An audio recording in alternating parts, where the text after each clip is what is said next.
কোশ্চেনটা তোমাদের অনেক বড় মনে হতে পারে, কিন্তু সলিউশনটা একদম ইজি। এসএসসি জিডি 2024-এ পড়েছিল। দেখো কি বলেছে, 8 দিন কাজ করার পর রাখি দেখলেন যে মাত্র 10% কাজ সম্পন্ন হয়েছে। তাহলে 10% কাজ রাখি কত দিনে করে? 8 দিনে করে। তাহলে পুরো কাজটা কত? 100%। তাহলে 100% কাজ রাখি কত দিনে করতে পারতো? 80 দিনে করতে পারতো। দেখো এটা 10 গুণ হচ্ছে, তাহলে নিশ্চয়ই এটাও 10 গুণ হবে। তাহলে রাখি, আমি আর বলে ডিনোট করে দিচ্ছি, তাহলে 80 দিনে কাজটা করছে। এবার দেখো, তিনি পুনমকে নিয়োগ করেন যিনি রাখির চেয়ে 20% বেশি দক্ষ।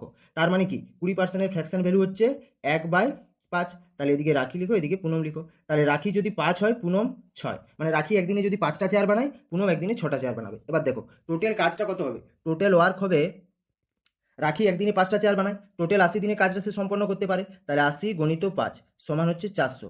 400 হচ্ছে টোটাল ওয়ার্ক। এবার দেখো রাখি 8 দিন কাজ অলরেডি করে নিয়েছে, তাহলে 8 দিনে সে কত কাজ করবে? 5 গণিত 8 সমান হচ্ছে 40। তাহলে 400-এর মধ্যে 40 কাজ রাখি করে নিয়েছে, তাহলে কত থাকছে? 360 কাজ বাকি থাকছে।